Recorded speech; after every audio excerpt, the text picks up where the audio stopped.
The galaxy was old.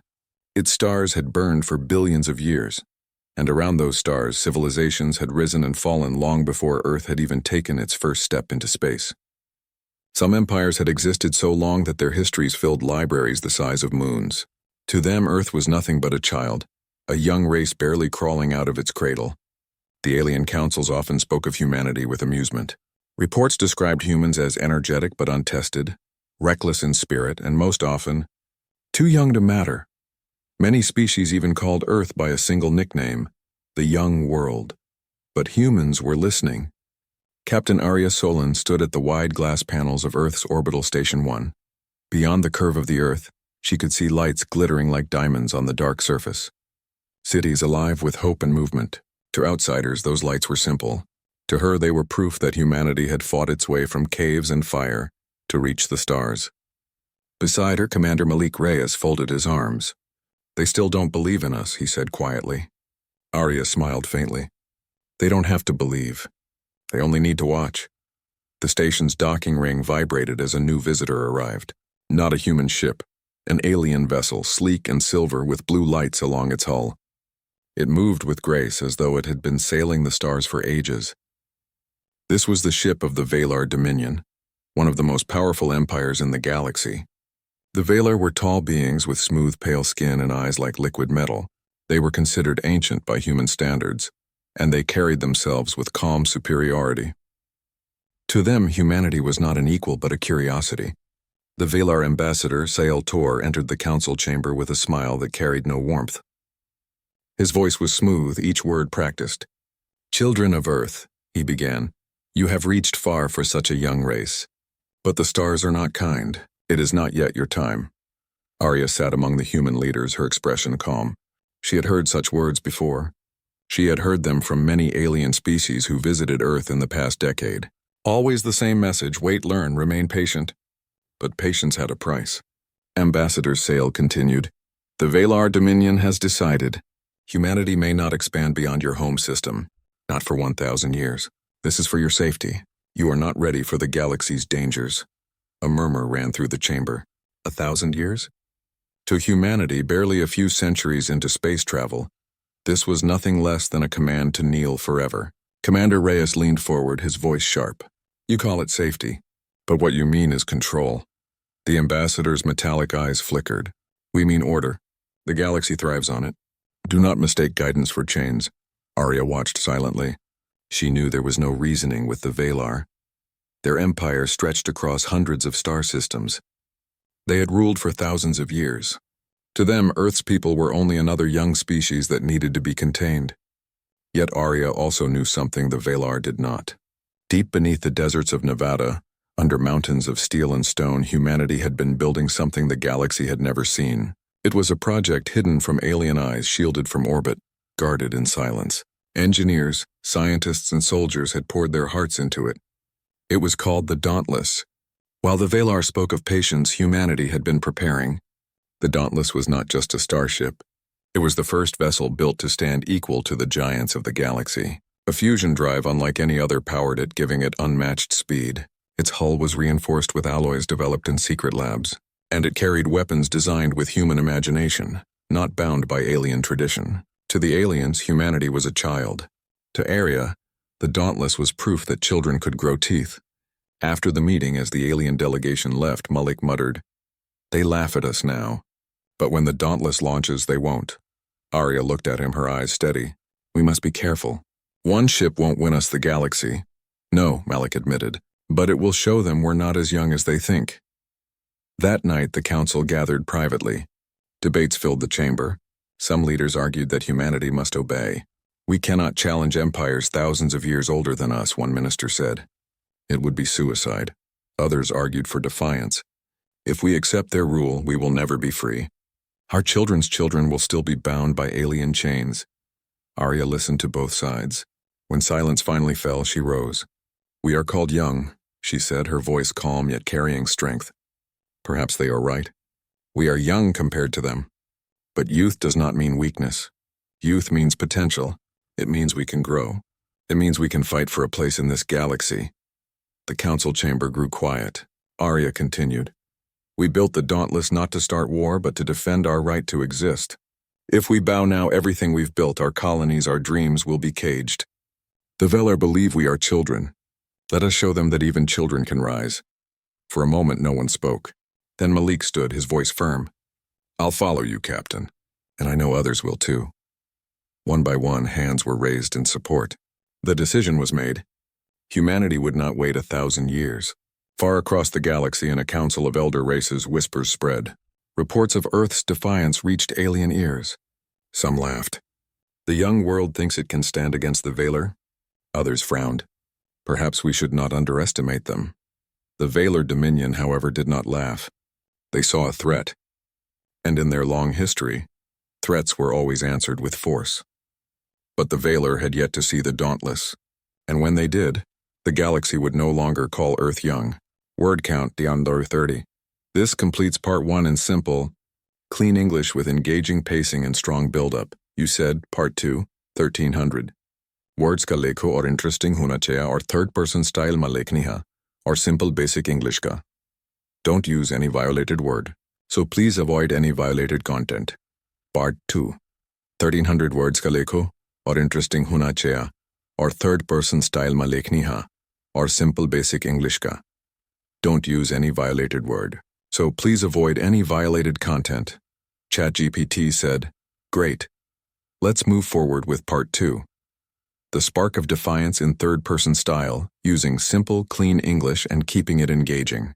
This part will show how humanity begins to resist the Valar's control, and how the Dauntless becomes a symbol of defiance. Here's your full story segment, Ajuna 1300 words. They called Earth young until our starship unleashed fury. Part 2. The spark of defiance. The meeting with the Valar had ended, but its shadow remained over every city and colony of humanity. Across Earth, on Mars, and in the icy tunnels of Europa, people whispered about the 1,000 years of waiting. To many it felt like a prison sentence. The Valar had not fired a shot, yet their words alone were chains. On Earth, protests broke out in New York, Beijing, and Karachi. Men and women carried banners that read, "We decide our future."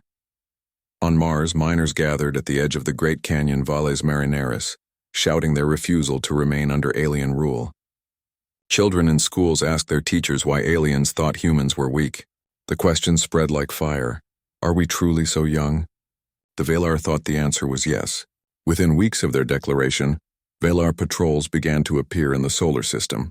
Sleek silver ships with glowing blue engines passed near Mars and Europa. Officially, they were there to observe. But to human eyes, they looked like guards watching prisoners. On the day one of those patrols ordered a human cargo vessel to halt for inspection, everything changed. The freighter Morningstar was carrying water from Europa to Mars. When the Valar hailed them, Captain James Alcott refused.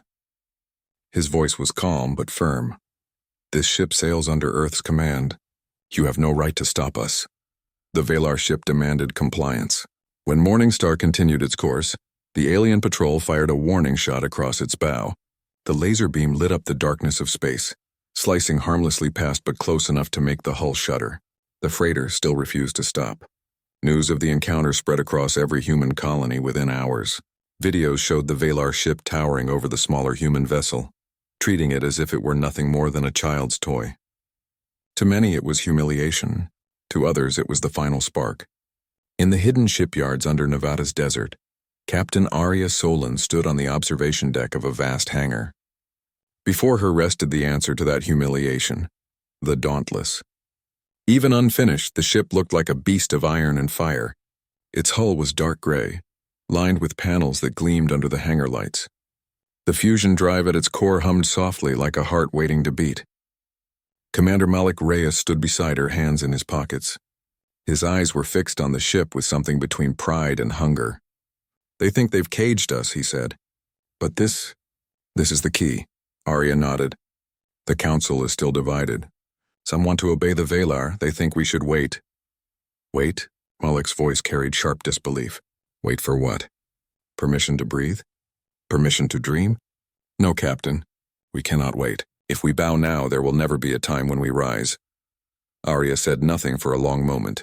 She had been trained as a soldier, not a politician. But she understood something deep inside her heart. Freedom was not given, it was claimed.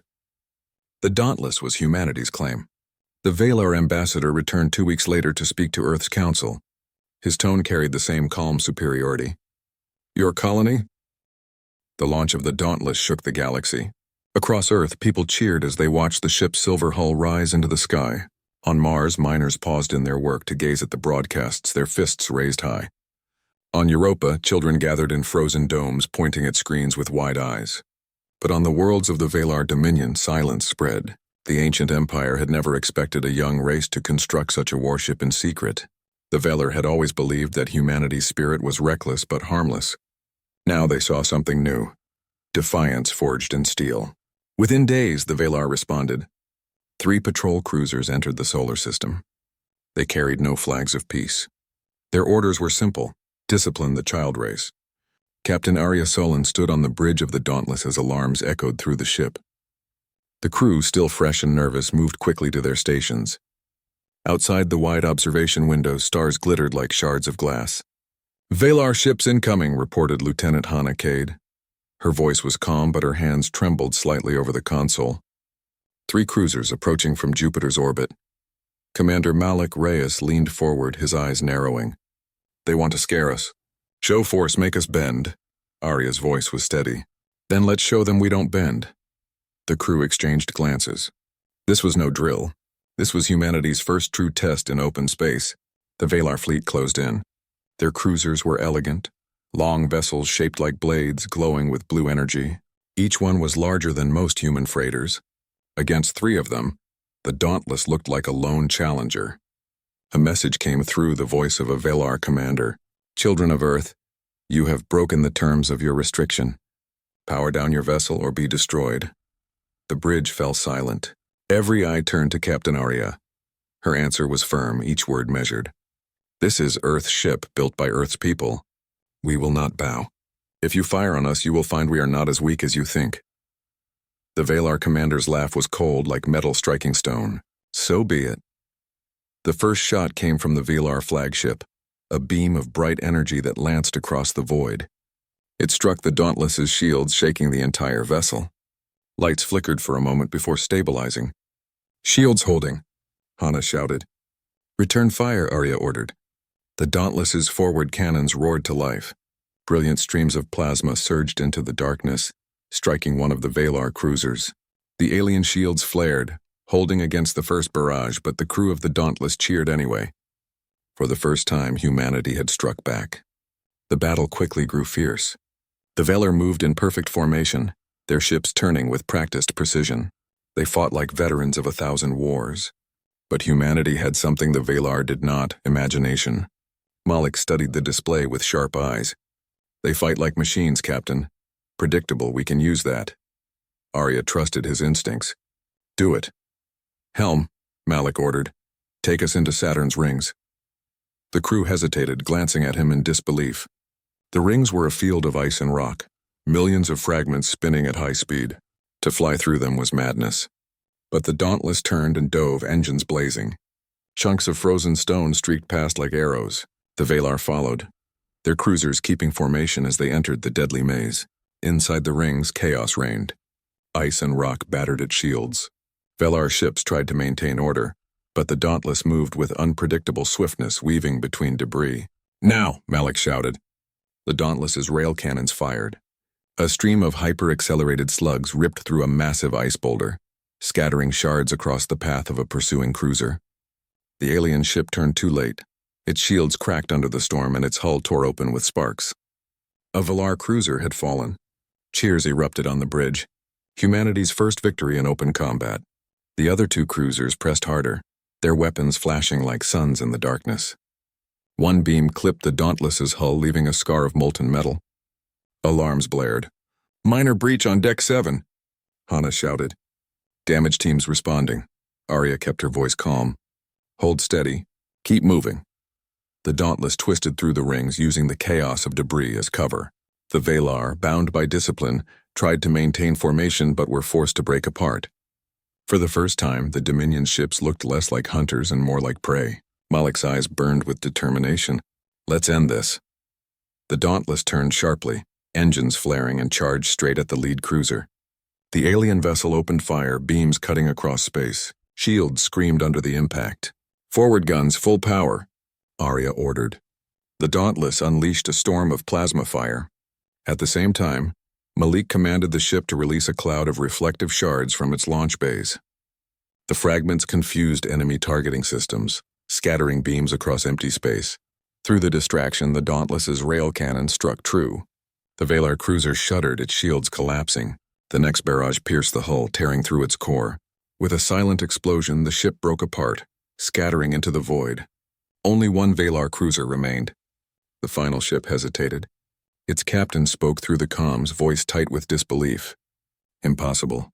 A young race cannot—" Before he could finish, Malik cut the channel. "Tell that to your wreckage." The Valar cruiser, realizing defeat, turned and fled into the void. On the bridge of the Dauntless, silence fell. The crew stared at the screens, hearts pounding. 3 ships had come to discipline them. 2 now floated as broken debris among Saturn's rings. The third ran in fear. Humanity had stood against the Valar and won. Back on Earth, the news spread like wildfire. Colonies on Mars erupted in celebration. On Europa, families danced in icy tunnels. Across every screen, headlines blazed. The Dauntless victorious at Saturn's rings. For the first time, humanity was not just surviving in the galaxy, they were shaping it. But the victory carried weight. Arya knew the Valar would not ignore this humiliation. They would return, and not with 3 ships. They would come with a fleet. Still, as she stood on the bridge, watching fragments of ice glitter in Saturn's rings like diamonds, Arya allowed herself a rare smile. "We've lit the spark," Malik said beside her. Arya nodded. "And the galaxy has seen the flame." Far away in the council halls of alien empires, voices whispered.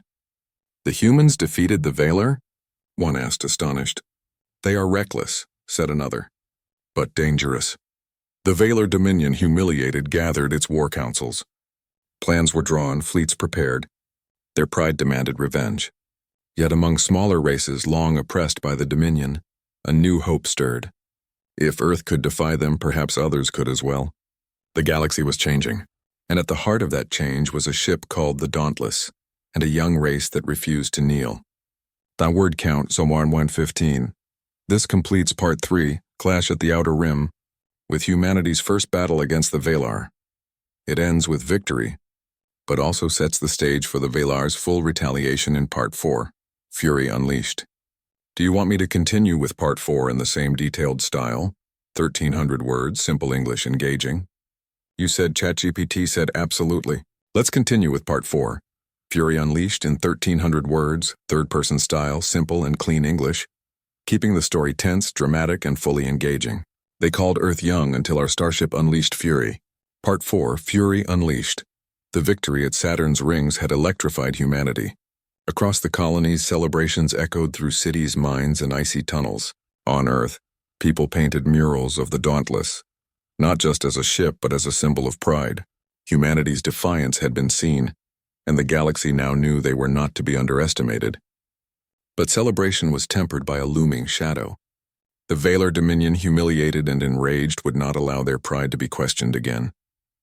Orders came from the Dominion's council: retaliate with overwhelming force. Every fleet in the outer sectors was mobilized. The Valar were determined to crush Earth's audacity before it spread, before other young races were inspired. Captain Arya Solan watched the reports as Valar fleets moved through subspace corridors, their numbers far greater than any they had encountered before. Malik Reyes stood beside her, fists clenched. They've learned humility too late. They think fire can burn us, but they haven't seen what humanity can do when cornered. Arya's voice was calm, but steel ran through her words. Then we will show them. The human colonies were mobilized. Earth, Mars, Europa, and the orbital stations sent their best pilots and engineers to the Dauntless. The ship had become more than a vessel. It was the command center of resistance. Every human with skill, courage, or knowledge was summoned. Hana Cade, the ship's chief officer, oversaw the deployment of new weapon systems. Plasma arrays were upgraded, shielding strengthened, and new drone interceptors were prepared. Humanity had learned from the battle at Saturn. Creativity and adaptation would be their greatest weapons. "We can't match them in numbers," Hana said, her fingers flying over the control panel. But we can outthink them, outmaneuver them. Arya nodded. That's exactly what we'll do. This isn't just a fight for Earth, it's a message to the galaxy. Humanity will not bow. The Valar fleet entered the solar system like a dark storm. Hundreds of cruisers, carriers, and battle platforms spread.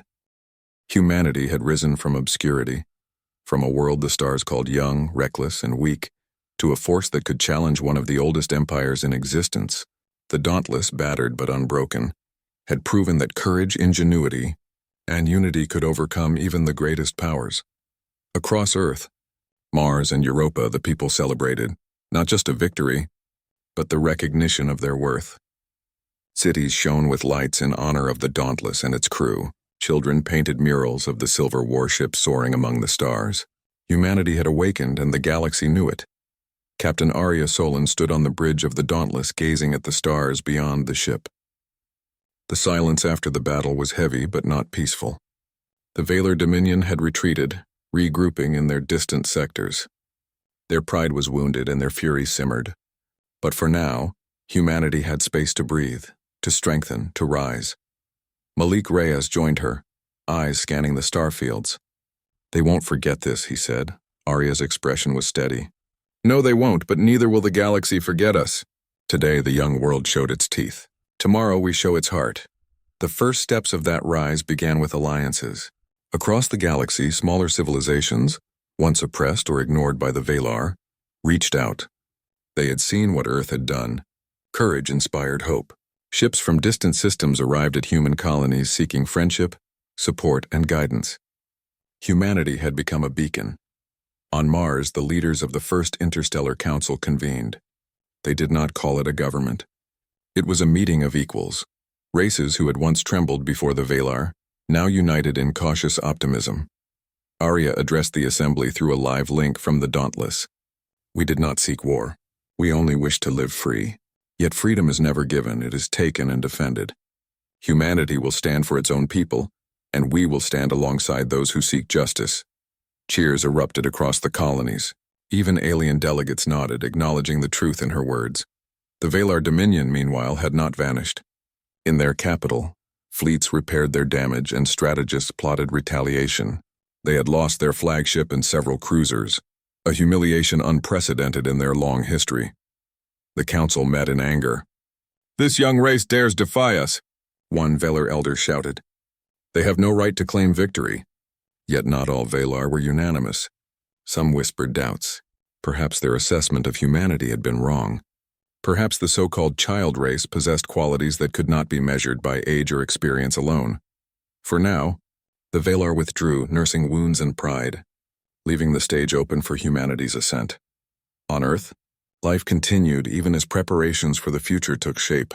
The Dauntless returned to its secret hangar, engines humming softly, its crew exhausted but unbowed. Repairs were made, enhancements installed, and new recruits trained. Humanity knew that the Valar might return, stronger than before. But the people were ready. Engineer Lila Tran worked alongside technicians to develop new shielding systems. Pilots ran drills in simulators, learning every maneuver of the ship. Scientists experimented with energy arrays and rail cannon technologies. The Dauntless was no longer just a ship. It was a school, a fortress, and a symbol. Malik often walked among them, offering encouragement. Every bolt you tighten, every calculation you make, it shapes the future. This is humanity's moment, and you are all part of it. News of Earth's victories and the rise of humanity spread far beyond the solar system. Across star systems, traders, explorers, and minor colonies sent messages of support. Even some aliens within Valar-controlled sectors secretly admired what the humans had accomplished. The child has grown, one ambassador whispered to a council member from another empire.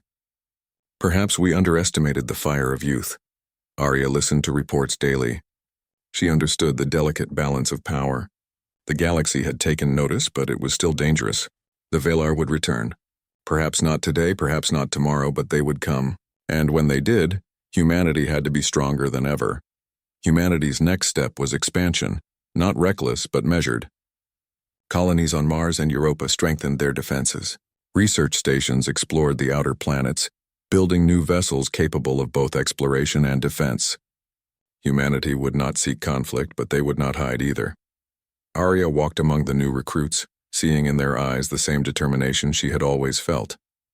"You are the next generation of defenders," she told them. "The Dauntless is more than a ship. It is our will made real, and it carries a message to the galaxy. We are here. We are strong, and we will never kneel." The first formal recognition came unexpectedly. A neutral alien council observing the rise of humanity sent envoys to Earth. Their message was simple but powerful. Humanity had earned respect.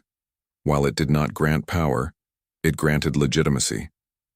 No longer could the galaxy dismiss Earth as a mere child. Humans were now participants in the conversations that shaped star systems. They were still young, yes, but no longer irrelevant. Arya received the envoys aboard the Dauntless. She welcomed them with calm dignity. "We do not seek to dominate," she told them. "We only wish to live free and to defend our place among the stars." The envoys listened, their expressions serious. "Then perhaps the galaxy has been wrong about you," one said. Arya smiled. "Perhaps it has." Meanwhile, across the colonies, stories of bravery spread. Pilots who had fought at Saturn were celebrated. Engineers who had repaired the Dauntless under fire were honored.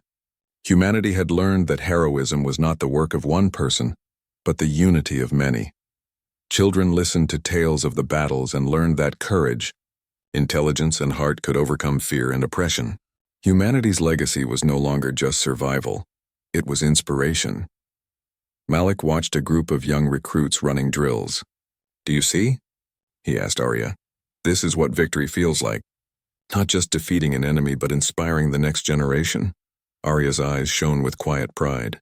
"Yes, and they will carry the fire forward. The galaxy will never forget it." The Valar, still nursing their wounds, sent subtle probes toward human space. But every attempt was met with readiness, every move anticipated. Humanity had grown faster than the Valar expected. The young world had transformed into a young power. The Dauntless patrolled the solar system, a guardian of human colonies. Its crew remained vigilant. Every scan, every patrol, every exercise reminded humanity that freedom was not permanent. It was defended. Yet even in the quiet moments, there was pride. Children watched the ship pass overhead. Miners paused to admire the silhouette against Martian sunsets. Scientists documented its systems for future generations. Humanity had risen, and the stars now knew it. In the final council of Earth's leaders, Arya spoke to the assembly one last time in Part 5. "We have proven ourselves, yes. We have fought and won, and the galaxy has seen our strength. But this is only the beginning. We will grow, we will explore, and we will defend what is ours. Humanity is no longer a child. We are a force, a light, and a promise, and we will never stop rising." The assembly erupted in applause. Across the colonies, people cheered, waving banners and lighting fires in celebration. And somewhere, deep in the darkness of space, the Valar Dominion watched and realized that the world they had called young had become unstoppable. The Dauntless sailed onward, engines blazing, carrying humanity's courage across the stars. Earth had risen. Humanity had proven itself. And the galaxy had learned a lesson it would never forget. Even the youngest species could ignite a fire that could change the stars.